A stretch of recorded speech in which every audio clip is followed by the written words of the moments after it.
Olá, pessoal, tudo bem? Hoje mais um evento do POSAP, Programa Pós-Aposentadoria. Para quem ainda não nos segue nas redes sociais, Instagram, Facebook, nos acompanhe nas redes sociais, aqui no YouTube, no canal do CEPREV. Para quem ainda não é inscrito, se inscrevam, porque toda vez que a gente estiver ao vivo, vocês vão ser notificados dos nossos eventos, tá bom? Hoje a gente está falando de saúde mental, esse segundo semestre, né? Os eventos do POSAP são voltados para a saúde mental. E hoje a gente tem uma presença muito especial, a psicóloga Sabrina Amaral, vem falar sobre autoterapia.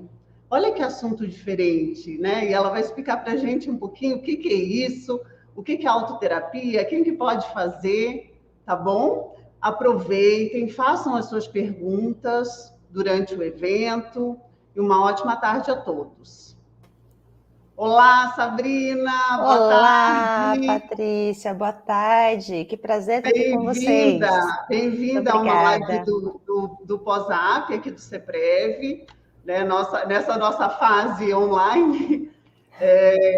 E se apresenta, fala um pouco do seu trabalho aí, bem legal, e sobre o tema de hoje. Fique à vontade, Sabrina. Ok. Obrigada, Patrícia. Obrigado, pessoal que está participando do evento. É uma alegria estar com vocês aqui hoje. Vamos falar de um tema muito importante, especialmente nesse momento de pandemia que a gente está vivendo e que a gente passou por tantas adversidades, por tantos desafios. O nosso emocional fica um pouco abalado, o psicológico fica um pouco mexido. Então, a gente vai trazer umas dicas bem práticas de como ajudar vocês a voltarem para o eixo, a ter uma vida mais tranquila, mais saudável, emocionalmente mais feliz, tá? Vou compartilhar minha tela aqui com vocês, e eu já faço a minha apresentação, a gente já vai entrando no tema, e vocês fiquem à vontade para interagir, para fazer perguntas, para o que vocês quiserem aí. A Patrícia vai me ajudar a facilitar, porque eu não vou estar vendo a tela, né, Patrícia? Isso aí. O pessoal pode participar. Maravilha, então vamos lá. Ok. Muito bem, meus queridos. Então, o tema da nossa palestra de hoje é a autoterapia, da nossa live. Quais são as técnicas que vão ajudar você a lidar melhor com as suas emoções? Para quem não me conhece, eu sou Sabrina Amaral, sou psicóloga de formação e hipnoterapeuta clínica, é a pessoa que trabalha com hipnose como ferramenta complementar para ajudar no tratamento de doenças emocionais. Além disso, eu sou coach da mente e fundadora da Epopeia Desenvolvimento Humano, que é a minha empresa. Eu atuei por quase 20 anos com treinamentos comportamentais em empresas de diversos tamanhos, diversos segmentos, diversos negócios, e de uns tempos para cá, uns 4 anos para cá, eu fiz essa transição de carreira para poder ajudar as pessoas, para poder gerar transformação positiva na vida delas. Além disso, eu sou embaixadora da Rede Mulher Empreendedora, que é uma ONG que fomenta o empreendedorismo ao redor do Brasil e do mundo, empoderando as mulheres através do empreendedorismo, e sou voluntária na Humanitarian Coaching Network, que é um trabalho de ser mentora, ser coach de líderes em ONGs ao redor do mundo, como a Cruz Vermelha, a ONU, a Unicef e assim por diante. E nas horas vagas sobra um tempinho para ser a mãe da Isa, a esposa do Daniel, e a humana de 3 felinas que habitam aqui na minha casa, as minhas 3 gatinhas. É um prazer estar aqui com vocês hoje. Quero dar as boas-vindas e quero fazer alguns combinados com vocês. Se vocês estiverem assistindo essa live do seu computador ou do seu laptop, procure fechar todas as abas que estiverem abertas aí para você poder aproveitar o máximo desse momento. Se você está assistindo do seu celular, então, se possível, silencie as notificações e esteja aqui 100% presente, porque esse conteúdo foi preparado com muito carinho para vocês aproveitarem ao máximo. Só tem um tipo de pergunta que é inconveniente, é aquela que você deixa de fazer. Então, faça perguntas, traga os seus comentários, as suas dúvidas. Às vezes a sua dúvida pode ser a dúvida de uma outra pessoa que está assistindo, mas está meio tímida para falar. Então, esse é um momento para a gente poder conversar, poder trazer todas as nossas questões, esclarecer todas as nossas dúvidas. Então, esses são alguns acordos e alguns contratinhos que a gente faz aqui no início da nossa live. E para que a gente está aqui hoje? Eu quero compartilhar com vocês algumas técnicas, algumas ferramentas e algumas práticas que eu ensino no meu consultório para os meus pacientes que começam um processo de psicoterapia comigo, e eu observei que quando eles se apropriam dessa ferramenta, eles conseguem ter melhoras significativas no seu quadro emocional. Então, é como se eles fossem mini terapeutas de si mesmo, né? Eles têm uma mini Sabrininha ali no bolso para aquelas situações que são difíceis, aquelas situações que são desafiadoras. Então, é para isso que a gente está aqui hoje. Aqui é um pouco da nossa agenda, o que a gente vai passar nesse momento. Então, qual foi o impacto que a pandemia trouxe para as nossas vidas, seja a nível físico, emocional, social? O que aconteceu com o nosso cérebro? Vocês já ouviram falar do cérebro pandêmico? Pois é, o nosso cérebro mudou na pandemia, gente. Deixou sequelas emocionais, sim, para o nosso psicológico. E aí a gente vai entrar no que é essa autoterapia. Nunca ouvi falar disso. Já ouvi falar de terapia, mas autoterapia, eu fazer terapia em mim mesmo. Sabrina, como é que isso funciona? E aí eu vou ensinar para vocês 7 passos para vocês aplicarem isso de maneira bem assertiva, bem simples no dia a dia de vocês, e como que vocês podem transformar a prática da autoterapia num hábito. Afinal de contas, é algo que ajuda, a gente precisa trazer e introjetar na nossa rotina, não é mesmo? Ok. Então, vamos entender no mapa da Mina aonde que nós estamos neste exato momento. Nós passamos por 1 ano e meio, quase 2, né, gente, de pandemia. Então, nós tivemos algumas ondas do Covid-19 ao longo desse período. A primeira onda foi quando a gente descobriu que existia Covid, que isso ia trazer impacto na saúde, e foi toda uma movida para montar hospital de campana, para preparar os profissionais de saúde, para treinar as pessoas, para abarcar todo mundo nesse período. Essa foi a primeira onda do Covid. Aí nós tivemos a segunda onda, que quando os primeiros casos começaram a acontecer, e a gente começou a ter outras comorbidades relacionadas também à Covid-19, mesmo as pessoas que se recuperavam da Covid tinham algum problema físico ou mesmo emocional.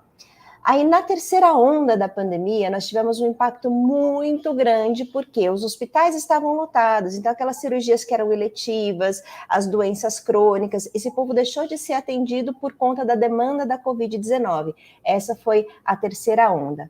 E a quarta e última onda está chegando agora.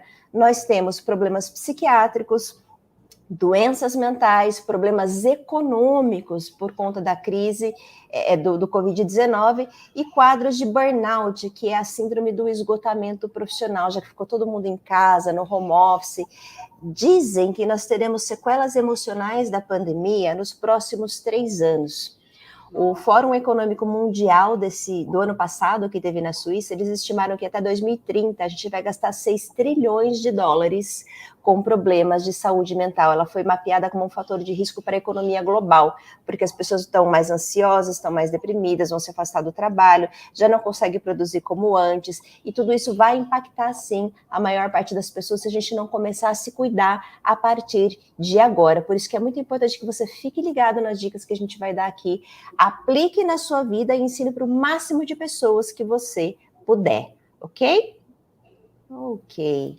Mas, Sabrina, o que é esse tal de cérebro pandêmico? Bom, o cérebro pandêmico foi apelidado pelos neurologistas e neurocientistas, são aquelas pessoas que não tiveram Covid-19, mas que passaram por esse longo período de isolamento social. Gente, as pesquisas mostram, os estudos mostram que o nosso cérebro ele teve alteração na estrutura anatômica, na fisiologia. O teu cérebro mudou por conta da pandemia. E o que aconteceu? Nós fomos privados de todos os estímulos que antes a gente tinha contato. Então, eu deixei de conviver com as pessoas no início da pandemia, eu parei de ir até o meu local de trabalho, eu fui privado de luz do sol, de sons do ambiente, de variações de cores, de formatos, de textura, e eu fiquei ali, né, dentro da minha casa na maior parte do tempo, eu comigo mesma ali com medo daquele vírus, aquele inimigo invisível que ficava ali o tempo todo rondando. Então, era cuidado com a mão, tem que lavar a mão, e a máscara, e depois vacina, e primeira dose, segunda dose, enfim. Foi um estresse muito grande e tudo isso trouxe um impacto na sua estrutura cerebral. A parte emocional do nosso cérebro, que é chamado sistema límbico, ela ficou em estímulo constante ali. Então, adrenalina e cortisol, que são hormônios do estresse, eles ficaram o tempo todo ali em alta produção e acabaram inibindo uma área do nosso cérebro que é chamada de córtex pré-frontal. Ela fica mais ou menos nessa região aqui da testa. E o córtex pré-frontal, ele é responsável por regular as nossas emoções no sentido daquilo que pode ou que não pode, que é permitido ou não é permitido, das nossas regras de convivência, a parte analítica, a parte racional que a gente interpreta, a nossa cognição, tudo isso o córtex pré-frontal que faz. Então, quando o sistema límbico ficou muito ativado, essa área do cérebro ficou inibida. E uma outra área que sofreu também um impacto foi o nosso hipocampo, que é onde a gente armazena as nossas memórias. Então é como se ele tivesse mudado a estrutura um pouquinho, diminuído um pouquinho. Resumindo e concluindo toda essa parafernália neurocientífica, essa linguagem aqui, as pessoas com o cérebro pandêmico estão mais deprimidas, mais intolerantes, meio irritadas com as coisas que acontecem, já não têm muita paciência para lidar com as coisas, estão mais angustiadas, mais ansiosas, com problemas de memória e com dificuldade de concentração. Todo mundo está assim. Se você está sentindo esses sintomas, se identificou com alguma coisa, queridos, vou te contar, é normal. Você está sentindo isso? Eu estou sentindo. Talvez até Patrícia tenha passado por alguma coisa nesse sentido também. Patrícia, sentiu? Já fiz até teste achando que tinha tido Covid, porque estava tendo alguns sintomas meio estranhos. E, na verdade, eu acho que tem tudo a ver com isso que você está falando, cérebro pandêmico.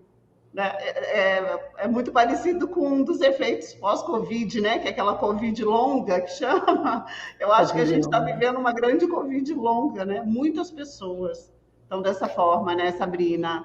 E tem algum estudo para ver quem foi mais afetado, jovens, adolescentes ou os mais idosos, ou está muito parecido assim na sua prática diária do consultório mesmo? Está muito parecido, Patrícia, porque você vê, o adolescente e o jovem, ele está o tempo todo em aulas online. Eu tenho pacientes adolescentes que ficam tendo aula 8, 9 horas por dia na frente do computador.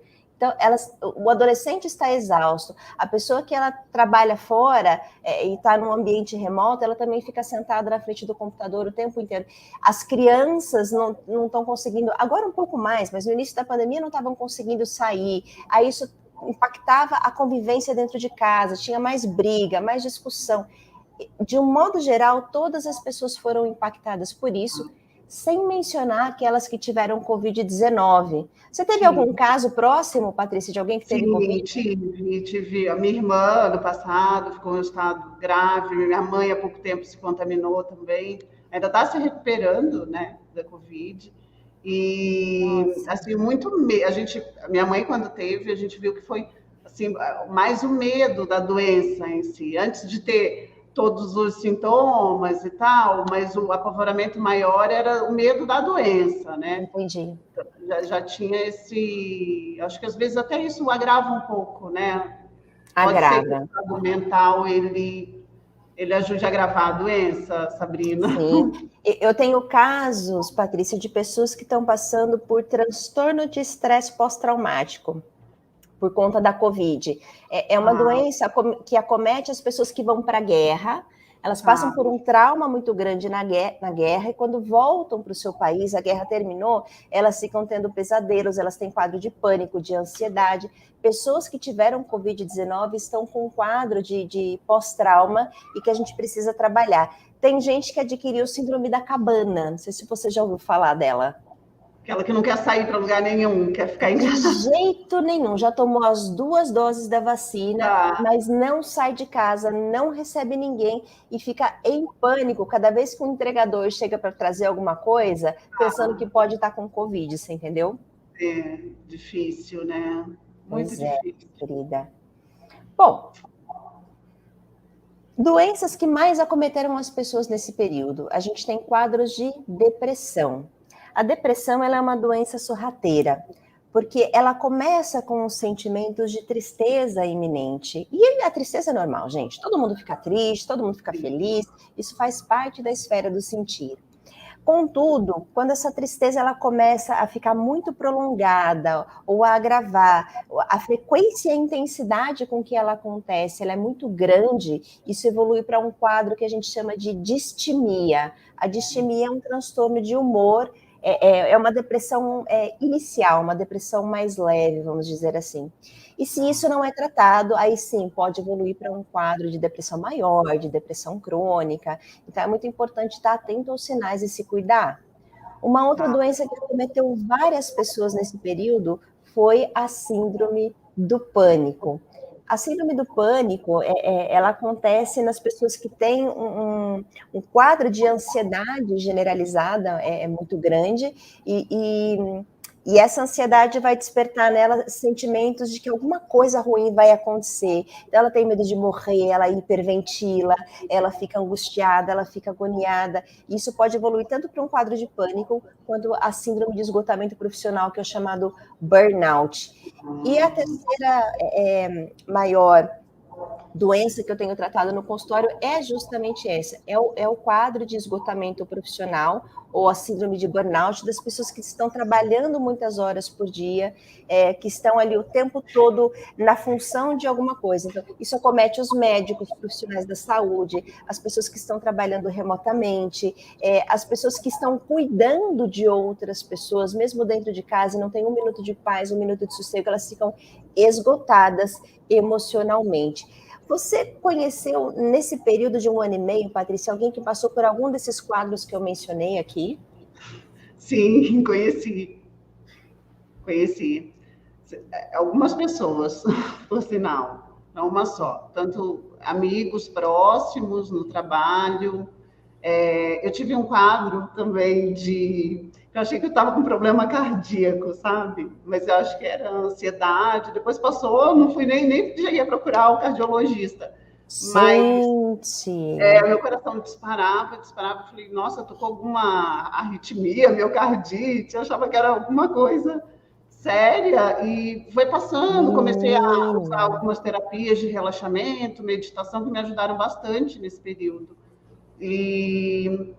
Mas eu fiquei bem ansiosa durante a pandemia. Conheço outras pessoas que ficaram, também tiveram esses quadros de estresse de trabalho, principalmente quem está trabalhando em casa, que eu acho que o fato de diminuir o relacionamento, né? Porque não sai de casa. Convivência, né? Pessoas, então fica no isolamento forçado, porque se a empresa decide que o melhor, né, para a empresa, para o servidor, é ficar em home office definitivo ou sem tempo definido.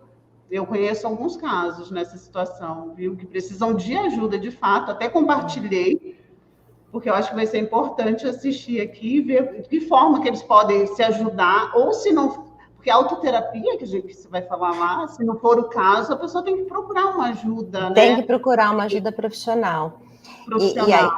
E a gente conversava um pouquinho no bastidor, pessoal, vocês que estão aí nos assistindo, que a maior parte das pessoas ainda tem um pezinho atrás com terapia. Parece que a pessoa que faz terapia, ela vai meio que escondida e não conta para ninguém, porque fica meio constrangida, ou fica pensando no julgamento dos outros.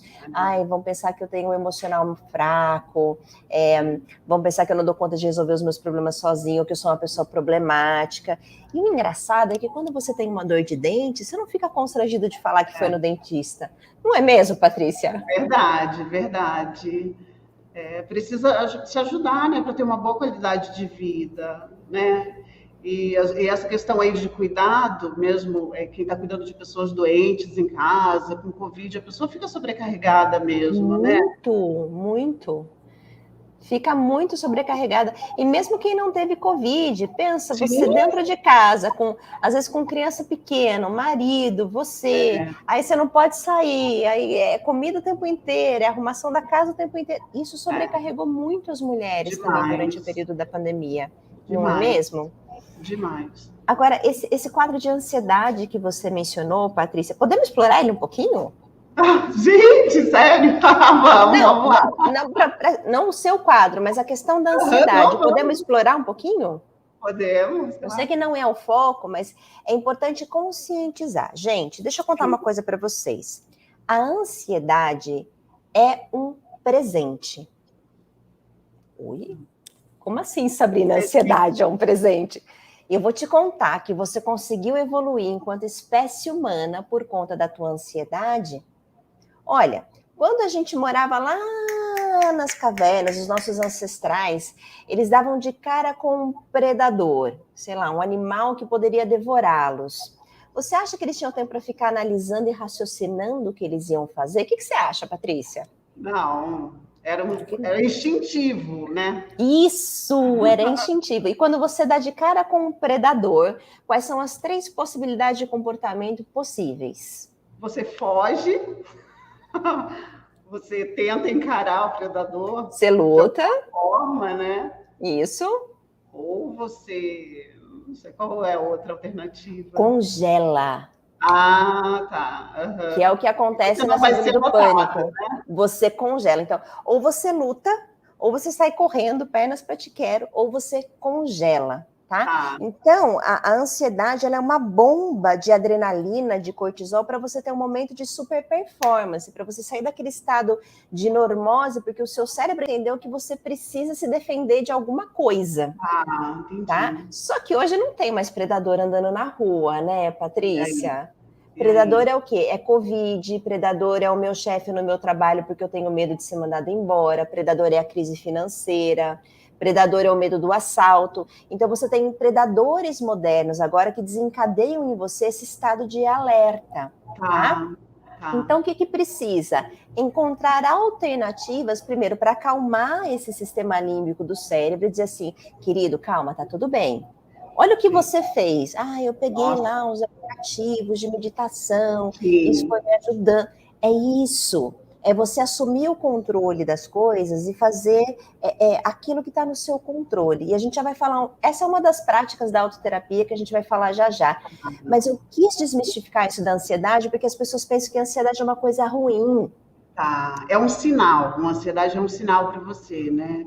Você vai agir muito de outra forma. Isso, da maneira que você interpreta. Se eu te contar que, neuroquimicamente falando, a ansiedade que você sente quando você recebe uma boa notícia, um estado de euforia, foi aprovado numa vaga de emprego, ou chegou uma notificação no celular porque o seu crush te mandou uma mensagem, o coração daquela disparada gostosa, né?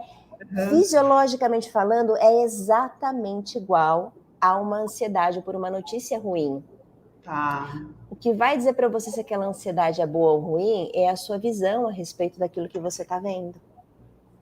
Louco, na verdade, né? O grande predador, nosso grande predador, né? É verdade. Bom, gente, se vocês tiverem comentários, dúvidas sobre ansiedade, depressão, síndrome do pânico, Patrícia, me ajuda aí intermediando no chat se alguém falar alguma coisa. A Aparecida falou que ela teve Covid, ficou sem vontade de sair de casa, né? Ilustrando aquilo que você falou do medo, né? Aparecida, isso é muito normal, sabe? É importante que você tenha uma atenção sobre isso, respeite o seu tempo emocional para sair de casa, vá fazendo isso aos pouquinhos, gradativamente. E se você vê que você não dá conta de fazer sozinha, tá tudo bem não estar bem. Aí você precisa pedir uma ajuda, que às vezes poucas horas de terapia pode poupar você em meses de um sofrimento desnecessário, né, Patrícia? Isso aí. A medicina preventiva aqui do CEPREV está fazendo uma pergunta. E quando acontecem as crises de ansiedade? Eu acho que quer saber o que pode desencadear as crises de ansiedade? Ou o que seria no sentido, quando acontece, o que fazer? Talvez seja nesse sentido. Uma crise de ansiedade, uma crise de pânico, uma técnica muito boa, tanto para você usar com você mesmo, como para você ajudar outras pessoas, é a técnica da ancoragem. Então, numa crise de ansiedade, o seu cérebro, a área límbica está ali, né? Muito louca, muito ativa, então você precisa desativar essa área e ativar a parte mais racional. Então, você pede para a pessoa analisar algumas coisas. Então, primeiro, você ajuda ela a respirar. Então, tem que ter uma respiração tranquila, afinal de contas, uma pessoa em pânico já é o suficiente, não é? Aí você vai pedir para que ela olhe em volta e ela nomeie em voz alta 5 coisas que ela consegue ver. Eu consigo ver a parede, eu consigo ver o chão, eu consigo ver o teto, eu consigo ver o laptop. 5 coisas que ela consegue ver. Daí ela vai contar 4 coisas que ela consegue pegar, que ela consegue tocar. Eu vou pegar aqui o fio do meu fone de ouvido, o meu celular, o meu cabelo. 4 coisas que ela consegue pegar. Depois, 3 coisas que ela consegue ouvir o som. Então, ela vai ter que prestar atenção no ambiente e nomear essas coisas. 2 coisas que ela consegue sentir o cheiro e uma que ela consegue sentir o gosto. Então, você vai ajudar ela a ancorar os 5 sentidos dela, pé no chão aqui agora. E quando ela faz isso no trabalho de respiração, ela percebe que aquela angústia iminente de morte, ou de pânico, ou de ansiedade que ela tem, aquilo se acalma e fica menor, tá? Então, essa é uma técnica, assim, de primeiros socorros, vamos dizer assim, para uma crise de ansiedade. Que legal, muito bom, ótima pergunta aí. Vou fazer só mais uma pergunta, aí você prossegue. Uma pergunta Tranquilo, bora lá. A Rita de Cássia, ela falou que já acordou e não conseguia respirar. Certo. Bom, se você já acordou e não consegue respirar, é porque o seu pensamento já veio trazendo muitas coisas daquilo que poderia acontecer durante o seu dia, ou no estado de sono, isso já veio da noite anterior e você pode ter ficado sugestionada com isso. É muito importante que você trabalhe técnicas de respiração circular. Então, você vai inspirar pelo nariz, contando até 4, vai reter o ar contando até 2 e vai expirar pela boca contando até 5, 6. Tem que ser um sopro bem comprido. E você vai fazendo esse movimento de dentro para fora, imaginando que você tem ali um círculo mesmo entrando, sentindo tomando consciência de pequenas coisas da respiração, como o ar que entra mais frio pela sua narina, ele sai mais quentinho no final, o movimento do seu peito quando sobe e desce, você respira. Você tem que trazer consciência para o movimento de respirar, para que você fique tranquila, que senão você entra num ciclo de hiperventilação e fica... Aí vem formigamento, aí vem catalepsia de músculo, que você fica tenso, não consegue se mexer. Enfim, você precisa trabalhar o controle dessa respiração. Tá legal? Tá ótimo. Sempre expirando no tempo maior, né, Sabrina? Expiração sempre. No tempo maior. Isso. Tá ótimo. Ok? Muito bem. Bom, se tiver mais perguntas, você traz aí, porque essa é a parte mais rica da live, viu, Patrícia? Olha, tem uma pessoa aqui, deixa eu colocar ela, a Nelly. Mesmo com as 2 doses da vacina, tem receio de encontrar as pessoas. O medo. Minha querida. Eu acho que você, Nelly, e várias pessoas estão nessa situação. Eu também tenho receio, vou te contar. Mas eu acho que a gente não pode deixar de viver por conta da pandemia. Nós precisamos nos adaptar. Outro motivo que a gente conseguiu evoluir enquanto espécie humana é a nossa capacidade de adaptação e também a nossa capacidade de conviver em sociedade. O ser humano ele precisa de contato social tanto quanto ele precisa de comida, água, tanto quanto ele precisa de sono. Então, você se privar do contato com as pessoas é algo que a longo prazo vai adoecer você. Então, trabalhe no seu tempo emocional de que formas, que alternativas que você pode encontrar para ir viabilizando esse contato. Olha, eu vou receber pessoas na minha casa, ou eu vou num lugar aberto, onde eu não tenho possibilidade de estar ali fechado e aglomerado, eu vou estar de máscara o tempo todo, eu vou fazer contato com uma pessoa por vez. Uma coisa eu te digo, Nelly, não deixe de viver por conta da pandemia, porque a gente não sabe se essa é a primeira e última, ou se é algo que a gente vai ter que aprender a desenvolver novas habilidades, entendeu, minha querida? Perfeito. O que mais, Patrícia? Não, aí a Rita está agradecendo. Queridas. Vamos seguir em frente aí, que tem muita coisa então, que a gente vai descobrindo. Você vai falando, eu vou descobrindo os sintomas que eu tive durante a pandemia, que ainda tem. Ainda bem que tem esse pandêmico aí, cérebro pandêmico. Viu? É normal, viu, Patrícia? E eu tenho, você tem, a Rita, a Nelly, a torcida do Corinthians, todo mundo tem esse cérebro. Todo mundo tem, né? Isso aí, muito bom. Agora, por que algumas pessoas são mais afetadas do que outras? Porque tem gente que está de boa na canoa durante a pandemia, saindo, encontrando gente. Tem gente que está mais afetada e não consegue sair de casa, ou com um pouco mais de medo, como a Nelly. O que você acha, Patrícia, que acontece? Eu acho que é a forma como elas encaram mesmo, né, a situação em si.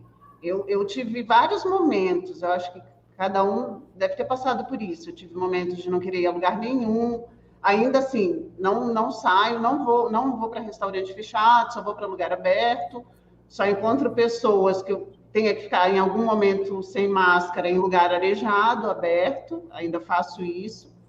Mas eu já tive muito mais medo. Hoje eu tenho menos, assim, eu acho que a gente também, o medo, ele pode ter o efeito pior, né?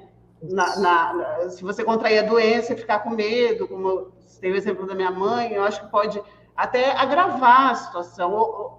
Se você tem aquele medo para tudo, eu acho que você acaba,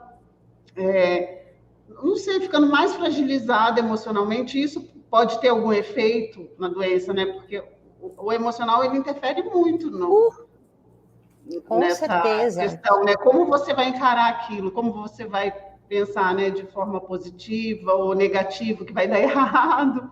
Então, eu acho assim, cada um tem uma fase diferente, né? Já passou por o isolamento completo, está saindo um pouco mais, uns vão para o lugar fechado, acham natural ficar sem máscara, eu não acho natural. Tem lugares que eu já fui que eu e minha família, a gente parecia um pouco ET, de chegar de máscara e ver todo mundo sem máscara. Então, aí você vai se adaptando ao ambiente, onde você acha legal ir, com quem você quer conviver, e aí vai. Eu acho que a gente vai ter que achar um jeito. Aprender. Né? Exatamente. Você fez colocações que foram, assim, super pontuais.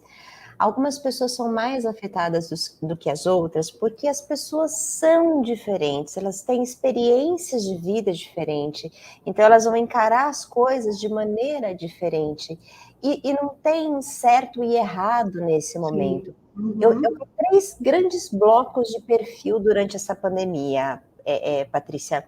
Eu acho que teve um pessoal que estava muito pessimista, então achou que ia ser o fim do mundo e ficava o dia inteiro conectado, vendo notícia, acompanhando o número de mortos e espalhando aquelas notícias catastróficas nos grupos de WhatsApp. Gente, morreu não sei quantas pessoas. E ficou assim, naquela infodemia do medo, né? E ficou todo pessimista nesse cenário. Aí tiveram as pessoas otimistas demais, até um pouco negacionista. Não, gente, Covid é uma gripezinha, né? Vamos vibrar positivo, elevar aqui a nossa energia, a nossa frequência vibracional, porque a gente não pode vibrar na frequência do medo, vai ficar tudo bem. Aí passava o dia maratonando série, achando que aquilo era uma oportunidade para... Enfim, entrou no mundo de Poliana, que é um extremo oposto do pessimismo, que também não é legal. O melhor cenário é você ser um realista otimista. Então, é você manter os pés no chão e entender que, sim, existe uma ameaça, existe um problema. Contudo, você não pode deixar de viver ou se privar de coisas que são importantes por conta disso. Você tem que buscar alternativas, estratégias e formas de você entender o que são esses sentimentos. Outra coisa importante que eu quero desmistificar para todo mundo que está ouvindo aqui agora, presta atenção que isso aqui é o pulo do gato. Não existe emoção negativa. Como assim, Sabrina? Não tem emoção. O medo não é uma emoção negativa? Não. As emoções em si, elas são neutras. E o seu cérebro cria as emoções porque elas têm uma intenção positiva em algum lugar para te ajudar. Por exemplo, vamos pensar no medo, Patrícia? Qual que é a intenção positiva do medo? Desculpa, não entendi. Qual? Qual é a intenção positiva por trás do sentimento do medo? Alertar você de alguma coisa, que alguma coisa pode dar errada. Perfeito. O medo existe para autopreservação. O medo é o que impede que você atravesse a rodovia Bandeirantes a pé, como se não houvesse amanhã. Então, o medo é seu amigo. O medo é seu amigo. Você precisa entender o que esse medo está querendo te dizer. Vamos pensar na inveja? Qual que é a intenção positiva da inveja, Patrícia? Intenção positiva da inveja é ter aquilo que o outro tem. Exato! É você se inspirar numa coisa que você não tem e que você gostaria. Então ele vem para te falar assim: olha que legal seria se você tivesse isso daqui. E você precisa trabalhar para chegar naquele lugar. Vamos pensar na raiva. Qual que é a intenção positiva da raiva, Patrícia? Ai, a raiva. Difícil, né? A raiva é difícil, mas a raiva. Ah, qual é a positiva da raiva? Deixa eu te fazer uma pergunta para tentar te ajudar. Você já tentou segurar uma pessoa numa crise de raiva? Já. O que acontece? O que acontece? Que você fica com raiva também daquela pessoa. A pessoa pode ser desse tamanho, precisa de 2, 3 para conseguir segurar quando uma pessoa está tendo uma crise de raiva. Tamanho é a força, tamanho é a energia, o impulso que ela tem para fazer alguma coisa. A raiva, ela vem para nos impulsionar a fazer algo que a gente se indigna, que a gente não concorda, que a gente fica revoltado. Então, se você canalizar essa energia de ação para fazer uma mudança na sua vida, a raiva pode ser super amiga. Tá. Faz sentido, Patrícia? Faz sentido, com certeza. Então. Fica com raiva de alguma coisa que acontece no trabalho, você vai procurar outro trabalho, não tem isso? Uma mudança para melhor? É. Pode ser, né?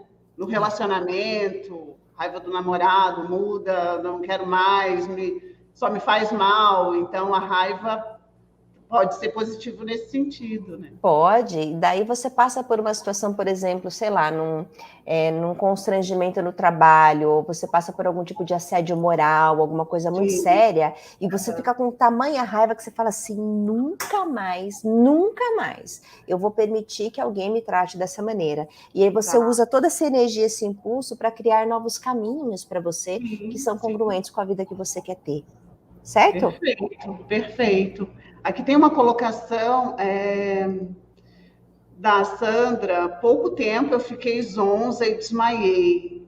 Há pouco tempo. Meu marido fez essas perguntas para mim e eu fui falando as coisas que estavam à minha volta. Até a cor da bermuda dele eu voltei. Olha o exemplo que você deu da ansiedade. Olha, que legal. Que legal, muito bom, a Sandra Sandra. dando depoimento dela. Obrigada, Sandra. Não tenho medo de pegar Covid, sem ter que ir para o hospital, ficar em UTI. Menina, pode crer, eu também tenho. Eu também tenho essa história de ficar assim, impotente. Eu acho que eu tenho mais medo da impotência, desse cuidado todo que vai ter no período, do que o medo de morrer propriamente dito, né? Você vê como o medo de cada um é diferente. Diferente. A Rita voltou a dar as aulas. Ela é professora, né, Rita? Tenho medo, mas preciso trabalhar. Querida. Temos medo, mas precisamos trabalhar. Eu te entendo. Sim. Eu também tô nesse lugar de fazer os atendimentos presenciais, com todos os cuidados, mas a gente fica receoso, porque por mais que você tome cuidado, a gente está exposto ainda, não está todo mundo vacinado, teve gente que não quis vacinar. Então, é trabalhar com a mente. Vacinadas, né? Mesmo as pessoas vacinadas, elas podem contrair também, sim, né? De uma forma contrair, menos grave.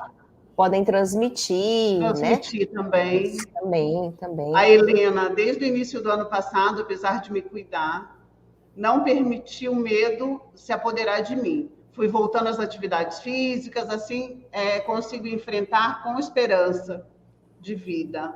Que lindo, Helena. É sobre isso, querida. Parabéns, parabéns.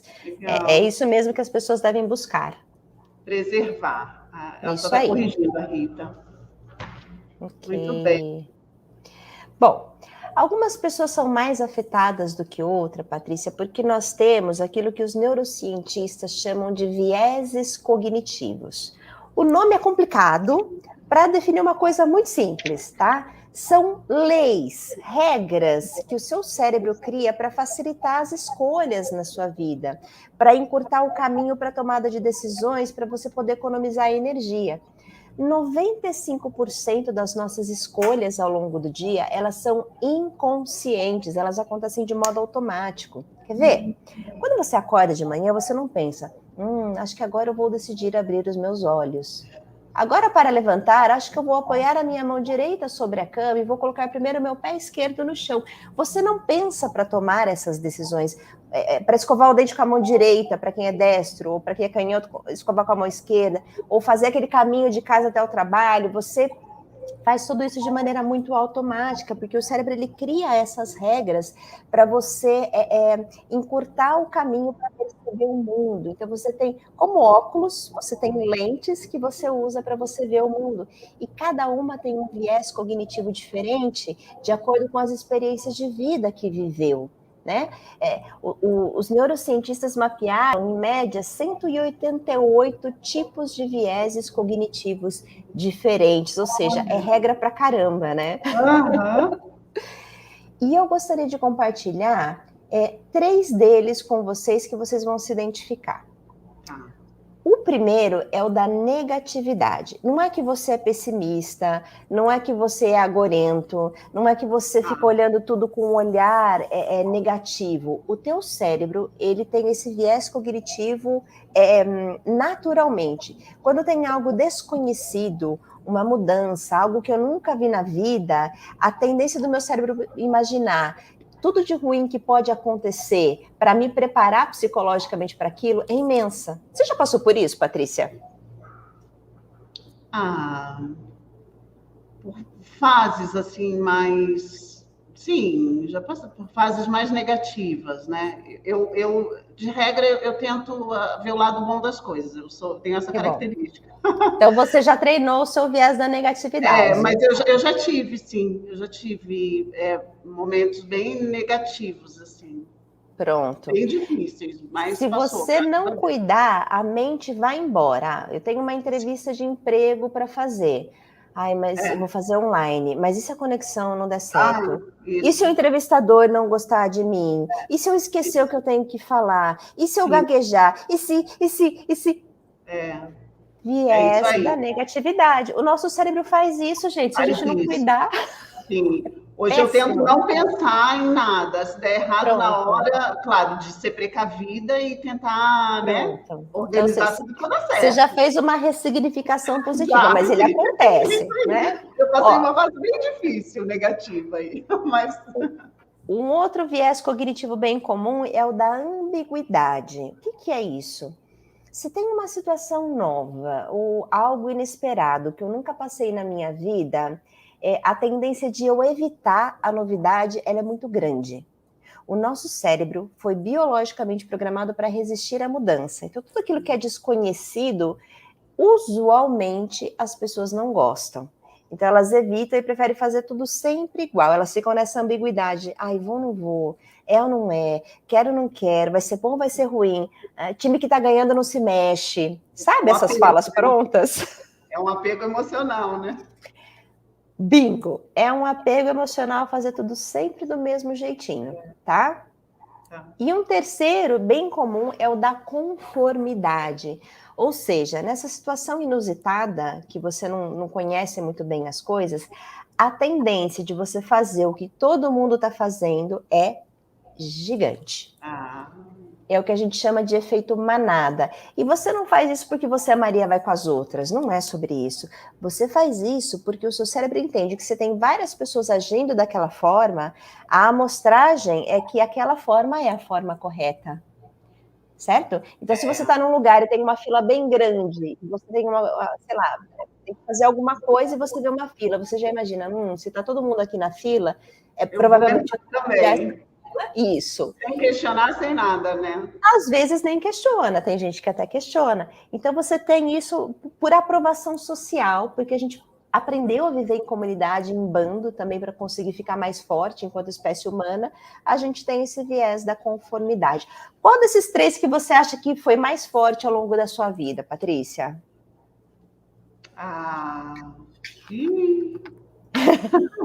Eu tive vários, mas a gente não identifica para situações específicas, Sabrina.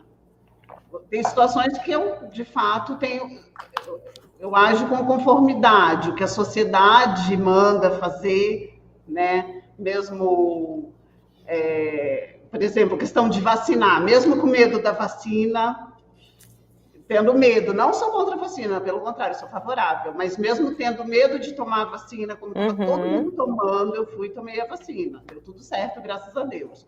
Mas eu acho que para situações, né, dependendo da situação, tem ambiguidade ou a negatividade, mas eu não me encaixo assim exatamente.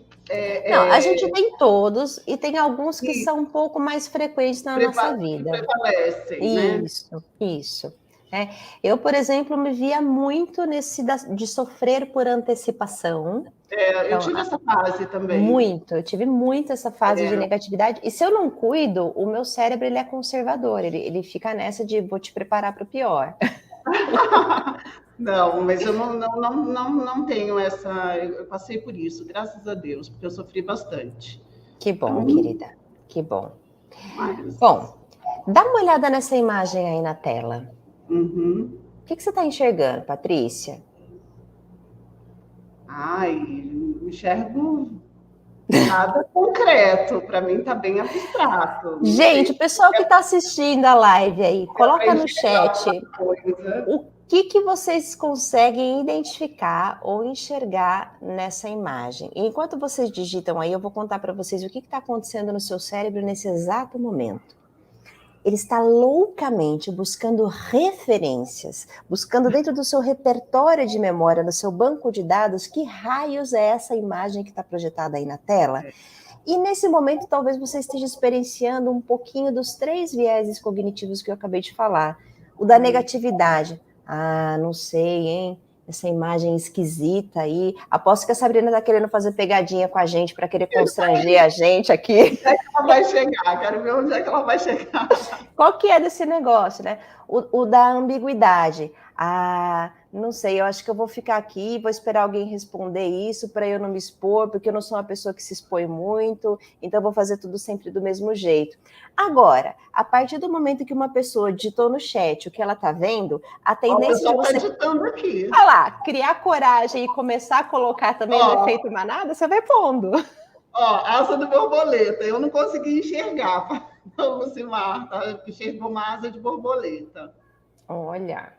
Uma asa de borboleta. Eu consigo enxergar uma carinha. Você tem aqui uma carinha com o corpinho levantando as mãos. Isso, parece uma bonequinha. Não é? Não parece isso? Então, agora, vocês estão passando por um fenômeno cerebral chamado cegueira experimental. Você está vendo, mas você não está enxergando o que está aqui. Vocês estão preparados para ser curados da sua cegueira experimental, Patrícia? Eu tô, vamos lá. Vamos curar você da sua cegueira experimental. Vamos curar. Tadá. Olha o que é. Vou voltar. Gente, olha isso.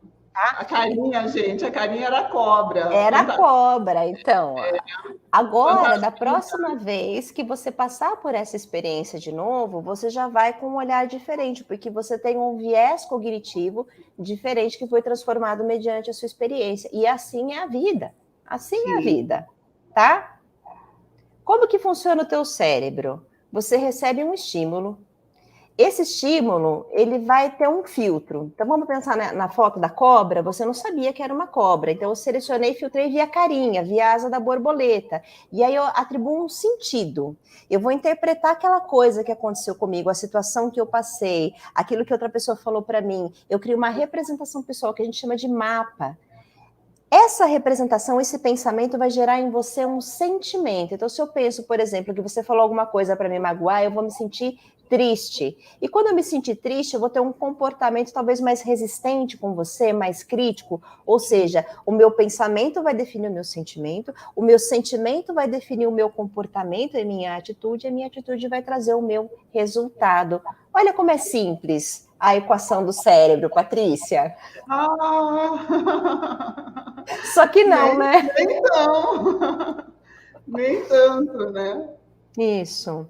Muito complexo. Muito complexo. E por isso que o que separa uma pessoa que ela sofre mais ou menos mediante as adversidades da vida é o tanto de inteligência emocional que ela tem. E o que é inteligência emocional? Ela é um conceito antigo, da década de 80. O Daniel Goleman, que foi o precursor da inteligência emocional, ele fala assim, gente, no fim do dia, a inteligência emocional é você conseguir se conhecer. Quando você se conhece, você sabe o que você sente, como é que você vai reagir mediante as circunstâncias, na interação com as pessoas, e ao se conhecer e conhecer melhor os seus sentimentos, vai ficar mais fácil de você se relacionar com o mundo e com as pessoas que estão à sua volta. Isso é inteligência emocional. E a boa notícia que os neurologistas nos trouxeram sobre o cérebro pandêmico, Patrícia, é que é possível você ajudar o seu cérebro a voltar, entre aspas, ao normal. Você não vai acreditar em qual é o remédio que eles estão receitando para as pessoas. Qual? Risada. Ai, que delícia! A gente precisa rir, se divertir, fazer coisas prazerosas, coisas que nos dão gosto, que nos trazem satisfação, para elevar o nível de serotonina, de ocitocina, de endorfina, todas aquelas inas que vão trazer essa sensação de bem-estar e contentamento para você. Então, para você ajudar o seu cérebro a voltar ao normal, você precisa se divertir, minha querida. Olha que remédio bom. Olha que gostoso, né? A pandemia trouxe a gente pode chamar de pandemia também, esse cérebro pandêmico? Podemos, uma pandemia emocional oculta na pandemia da Covid-19. Olha, que coisa, né? Pois é. Agora, vamos entender um pouquinho como que funciona a tal da autoterapia. Desculpa, acho que eu vou tomar uma aguinha aqui. Toma. Bom, a autoterapia, ela vem de uma técnica, de uma linha da psicologia chamada cognitivo-comportamental. A psicologia ela tem várias linhas de atuação, por isso que terapeutas diferentes atuam de formas diferentes com os seus pacientes, tá? Essa linha em específico, ela ajuda você a trabalhar a sua habilidade de autorregulação emocional. É como se você tivesse autonomia para equilibrar aquelas emoções, as suas reações mediante a vida, através dessas técnicas. Vamos entender ela um pouquinho melhor. Gente, se fique à vontade para fazer pergunta, tá? O tempo todo aqui. De onde nasceu essa técnica? Essa técnica veio de um filósofo que é o Sócrates. O Sócrates, gente, a mãe dele era parteira na Grécia. E ele dizia que, assim como a mãe dele, ele também era um parteiro. Só que ele era um parteiro de ideias. Então, ele adorava ficar sabatinando as pessoas e perguntando e questionando e trazendo essa coisa de analisar e descobrir o mundo através das perguntas. Então, essa técnica recebeu o nome dele em homenagem, que se chama socrático, é a técnica socrática, que é quando você vai pesar os prós e os contras de tudo que está acontecendo com você, para entender melhor a sua visão do mundo e a forma com a qual você vai reagir àquilo tudo, tá?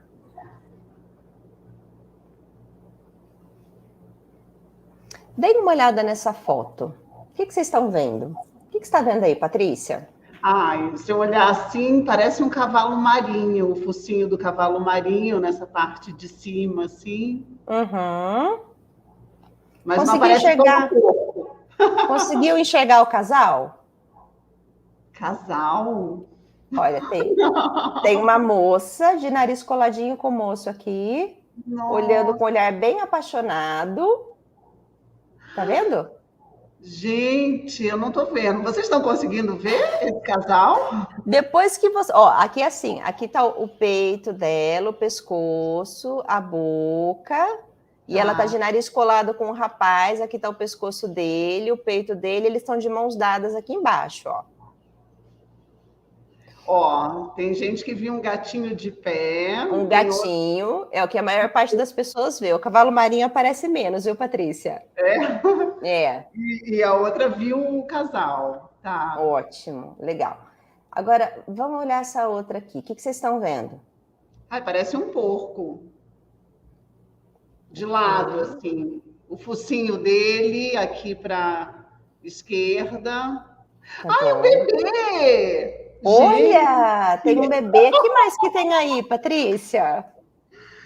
Tem um homem também, uma mulher. Um homem e uma mulher, isso. E tem gente que vê a silhueta de um cachorro. Eu vi a silhueta de um porco, assim. Um porquinho. Um porquinho. Ok. O casal, uma pessoa viu um cachorro também, viu o casal. Legal. Agora tem uma última imagem aqui para vocês verem. O que vocês estão vendo aí? Agora eu estou vendo duas crianças, ou uma mãe e um filho. Duas crianças. E o que tem na silhueta? Na silhueta, um coelho. Um coelhinho. Isso. Exato. Então, olha como eu desafiei você aqui a enxergar coisas diferentes. Sim. Mediante os estímulos que eu já tinha percebido. O socrático, ele faz isso. Ele desafia a sua visão de mundo através de uma ferramenta poderosíssima, que são as perguntas. E o lema do socrático é o seguinte: questione-se o tempo todo e não suponha absolutamente nada.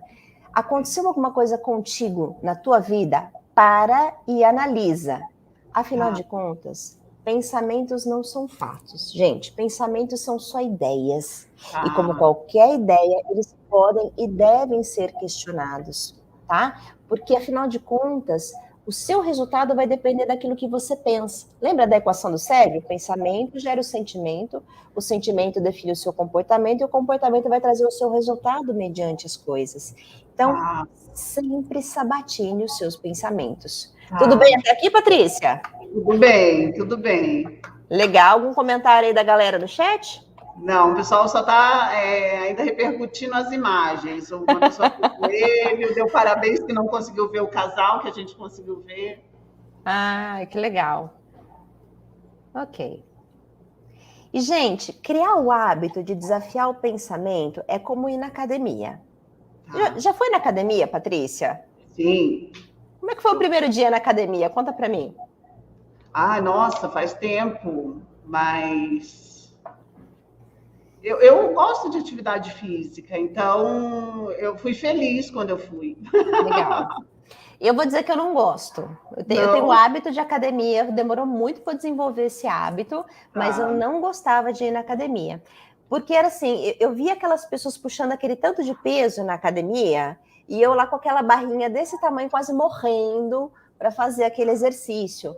E desafiar a mente é como ir na academia. Se você não exercita isso diariamente, você não desenvolve, entre aspas, essa musculatura emocional para poder se autorregular sozinho. Entendeu? Tem um tempo, né, para você criar esse hábito e virar comum para você.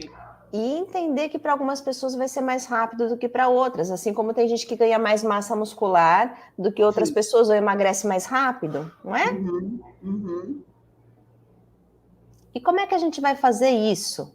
A gente vai fazer isso através das perguntas. Eu costumo dizer que não são as respostas que movimentam o mundo, são as perguntas. Aquelas perguntas provocativas, aquelas perguntas que você não sabe como responder, aquelas perguntas que vão deixar você desconfortável e falar assim, caramba, o que será que a Sabrina está querendo dizer com isso, não é? Eu gosto muito de uma frase do Einstein que diz que se tivesse 1 hora para resolver um problema, que a vida dele dependesse disso, ele ia gastar 55 minutos pensando na melhor pergunta antes de fazer e 5 minutos perguntando e resolvendo a questão, resolvendo o dilema. Que interessante. Pois é, e o cara era um gênio, hein? Olha. E o cara era um gênio. Ok. Como que a gente vai aplicar essa autoterapia em 7 passos? Gente, agora é hora de vocês pegarem papel e caneta, tomarem as suas notas e trazer suas dúvidas. Vamos lá. 7 passos para você aplicar. Primeiro, você tem um dilema, você tem um problema. O primeiro passo é você fazer uma colinha, uma lista dessas perguntas socráticas que eu já vou compartilhar com vocês. Então, você vai selecionar as suas perguntas favoritas e vai colocar ou no fundo de tela do seu celular, ou no post-it, ou na contracapa da sua agenda, em algum lugar que esteja perto de você, você precisa dessa colinha. É fundamental que você seja 100% honesto com você em relação àquilo que você está vendo e aquilo que você está sentindo, porque a gente tem uma tendência de esconder aqueles sentimentos que a gente acha que são ruins ou que são negativos. Então é muito importante que você seja muito sincero na hora de fazer as perguntas e as respostas. Terceiro passo: não tenha medo de desafiar as suas crenças, os seus pensamentos. Porque, afinal de contas, os pensamentos vão definir os resultados. E a sua crença anterior, ela pode ser um viés cognitivo do efeito manada, de você estar sendo negativo, de você estar sendo ambíguo. Então, desafie sempre os seus pensamentos. Eu recomendo que você comece por aqueles pensamentos que trazem mais sofrimento para você. Por exemplo, você tem mania de ficar se comparando com as outras pessoas? Especialmente em rede social? Para quem tem esse pensamento, e eu tenho vários pacientes no consultório que são assim, eles começam a pensar: ai, fulano é mais feliz do que eu, ai, Beltrano consegue tudo, eu não consigo nada, ai, mas a minha vida é muito pior do que a vida dele. Então, vamos começar com esses pensamentos que trazem mais sofrimento para a sua vida. Quer ver outro pensamento que pega de jeito as pessoas? Eu tenho que agradar todo mundo. A síndrome da boazinha, né? Ai, a minha necessidade pode ficar para depois, eu posso ajudar aquela pessoa primeiro, então se eu ajudar ela primeiro, ela vai gostar mais de mim e ela vai ser grata, em algum momento ela pode retribuir isso para mim. A gente começa com essas falácias internas que não levam a lugar nenhum, Patrícia, tá? Quinto passo: observe que você vai identificar padrões de pensamento cada vez mais frequentes. Você vai entender qual que é o modus operandi da sua mente. Assim como você, Patrícia, disse que passou fases na sua vida em que você sofria com o viés da negatividade, você foi aprendendo a combater esses pensamentos, é sobre isso. É você identificar os padrões e ir trabalhando cada um deles. Por fim, persista e celebra cada pequena vitória. A maneira mais fácil do seu cérebro aprender e assimilar um novo hábito é através da recompensa, através da emoção positiva. Então, sempre que você conseguir, sempre que você se desafiar e achar uma resposta diferente, sempre que você perceber que você tem uma reação e uma regulação emocional melhor mediante um problema na sua vida, se recompense com a conquista, celebre esse momento com você, tem até pequenos méritos, né? Pequenos agradinhos, presentinhos que você pode dar para você mesmo ao longo do seu dia. E se você perceber que está muito difícil você desafiar esses pensamentos sozinhos e que ao invés desse exercício estar te ajudando, ele está puxando você cada vez mais para baixo, que pode acontecer também, é sinal de que você precisa de uma ajudinha de fora, então é bom procurar um terapeuta, tá? Ficou claro como que você implementa os 7 passos? Vamos. Alguma dúvida, gente, sobre como fazer isso? Ok. Então, vamos pensar aqui nas perguntas que vão ajudar você a analisar os fatos. Pega qualquer situação da sua vida que aconteceu e que aquilo desceu meio de atravessado. Sei lá, o meu filho não lava a louça aqui na minha casa porque ele é um folgado e eu tenho que fazer tudo sozinha. Por exemplo, ninguém nunca passou por isso, né, gente? É fictício, tá? Em casa tem que ficar brigando. Ou Isso você não tem que ficar acontece em brigando lugar todo nenhum. tempo. Então, vamos analisar os fatos. Eu estou baseando esse pensamento em fatos ou em sentimentos? Porque os sentimentos, eles tendem a nublar a nossa visão a respeito das coisas, impedindo que a gente veja aquilo com clareza. Existem outras perspectivas para eu olhar esses fatos? Tem outras maneiras de ver essa mesma situação? Eu estou enxergando o problema como um todo, ou eu peguei um pedacinho dele e estou dando ênfase naquilo que confirma a minha percepção de que ele é um folgado, ninguém ajuda nada, aqui em casa eu tenho que fazer tudo sozinha, né? Como é que seria desafiar esse pensamento? Como é que seria deixar a louça na pia? Como é que seria deixar as pessoas se incomodarem com aquilo antes de você sair resolvendo o problema de todo mundo? Será que eu estou interpretando mal as evidências do que está aqui?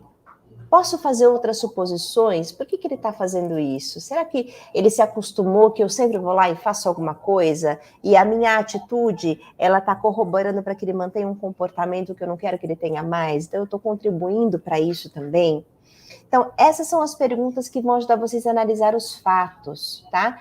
Faz uma colinha dessas perguntas, escolhe uma que você acha que vai te ajudar mais a recuperar o equilíbrio emocional no momento da adversidade e deixa ela aqui, ó, na manga, tá? Pessoal, a live vai ficar gravada, depois vocês podem voltar, quem não conseguiu copiar tudo ou ler tudo, para fazer, né, as anotações, tá bom? Pode dar print aqui também, guardar para depois, sabe? Dá Aqui vale print, já tudo. deixa no celular. Eu vou fazer depois, eu vou Boa, voltar e vou dar Patrícia. os prints e já vou deixar aqui no celular. Fantástico. Vamos lá. Perguntas que vão ajudar você a confirmar a sua visão. Esse pensamento que eu estou tendo aqui agora, ele está polarizado, ele está em extremos, ou é 8 ou 80, ou é preto e branco, eu estou sendo extremista na minha visão, ou será que eu posso encontrar 50 tons de cinza no meio dessa trajetória? Né? Tem outras nuances, outras coisas que eu posso não estar enxergando agora nesse meu pensamento totalitário? E se tem, quais são? E aí você começa a fazer uma listinha do que pode estar rolando no entremeio daquilo, né? Combinei com o meu marido da gente jantar tal hora, e ele não chegou no horário que a gente combinou, não me mandou mensagem, não responde o WhatsApp, e eu tô muito brava. Ele faz isso porque ele não se importa comigo, porque ele não me ama, porque ele não se preocupa com os meus sentimentos, porque ele é um egoísta, e aí você entra nos desdobramentos, né, daquela visão polarizada. Então começa a se perguntar, tá, mas o que pode ter acontecido? Ele pegou algum trânsito no caminho de volta? Será que ele passou em algum lugar para pegar alguma coisa? Será que, sei lá, ele teve algum problema no trabalho? Será que ele estava sem sinal para mandar mensagem? Será que quando ele foi mandar mensagem tinha um policial ali na rua que poderia dar uma multa para ele porque ele estava no celular?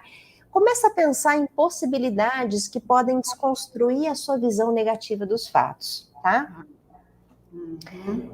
Se alguém que eu confio pudesse ver essa mesma situação, o que ela me diria? Alguém da sua confiança, alguém que você pede aconselhamento, que você pede ajuda, um amigo, um familiar, um padre, um pastor, um psicólogo, um terapeuta. Se a Sabrina olhasse essa situação, o que ela me diria? Será que é isso mesmo ou eu estou exagerando um bocadinho? O que eu posso fazer diferente, né? Outra informação importante para você analisar. Alguém passou esse pensamento e essa crença para mim? Será que eu estou num efeito esponja? Será que eu estou pensando que o meu marido age dessa forma de egoísta, de tanto ouvir a minha mãe falar de que homem não presta, de que homem é tudo igual, e que você tem dedo podre? Da onde está vindo esse pensamento? Esse pensamento é meu ou alguém colocou ele na minha cabeça e eu estou alimentando? Então, começa a sabatinar um pouco a sua crença, né? O meu pensamento, ele é realista? Ou eu estou, assim, catastrofizando o pior cenário possível? Será que eu estou no meu viés cognitivo da negatividade? Né? Será que é mesmo o fim do mundo? Será que as coisas vão acabar e não tem outra alternativa? Então, começa a desconstruir, trazer uma visão mais realista a respeito desses fatos, tá? Perguntas para confirmar a sua visão, gente. Perguntas socráticas da terapia cognitivo-comportamental. Anotem e percebam o poder que uma pergunta pode trazer para você em termos de novos insights e reflexões, tá? Muda completamente, né, o que você tá, a sua linha de pensamento. Isso. Né? E agora eu gostaria de trazer a importância de vocês buscarem ajuda quando for necessário. Então vamos desmistificar um pouco a terapia? Olha, você não tem que dar conta de tudo sozinha. Pedir ajuda não é sinal de fraqueza. Ao contrário, pedir ajuda é sinal de força, é sinal de que você percebeu que você está fazendo outras pessoas no seu entorno sofrer além de você mesmo. Você não vai ficar dependente da terapia. E terapia não é coisa de gente louca ou que tem um emocional fraco. A terapia são para pessoas corajosas, que conseguem fazer esse movimento e dizer assim, tem algo errado e ninguém vai poder fazer isso por mim. E eu preciso resolver.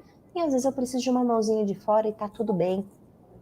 Eu prefiro enfrentar isso na totalidade do que ficar dia a dia levando nas costas de maneira apegada no meu sofrimento, no meu vitimismo, na minha negatividade, tá? E o que a gente faz na terapia que ajuda as pessoas nesse processo? Primeiro, a gente identifica os gatilhos de ansiedade. Alguém falou que acordou, não é? Sem respirar, já se sentindo ansiosa. Da onde que veio? Quais são esses pensamentos ruminantes que ficam assolando a sua cachola a ponto de desencadear uma reação física em você? A gente trabalha com a psicoeducação, que é quando você é capaz de acessar recursos internos que você já possui para usar a seu favor nesses momentos de desafio, nesses momentos de adversidade, fazer uma autorregulação emocional empoderando você. Gente, a terapia trabalha para que você nunca mais precise ir no psicólogo por conta daquele problema, né? Então existe todo um trabalho de conscientizar e de trabalhar, ok? Perfeito. E lembre-se que o segredo da mudança, ela está nos pequenos passos. Eu sei que fazer uma pergunta poderosa, fazer uma pergunta socrática, pode parecer algo pequeno.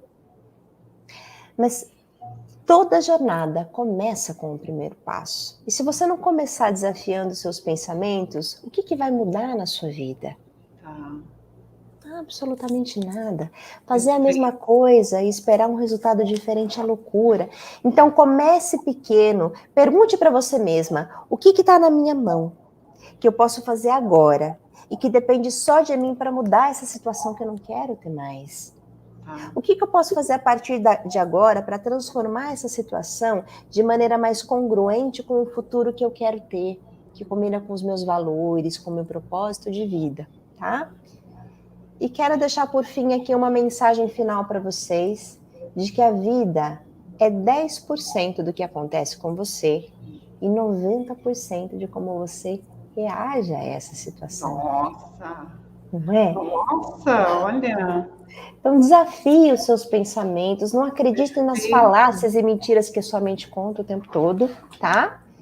Vou deixar aqui com vocês os meus contatos. Aqui tem o site da Epopeia, ela tem muito material gratuito para vocês fazerem download de autodesenvolvimento, tem e-book. Aqui tem o meu perfil no Instagram, meu perfil no LinkedIn. Fiquem à vontade para me chamar, para trocar ideia, mandar mensagens e conversar. Eu adoro conversar com as pessoas sobre esses temas de saúde emocional.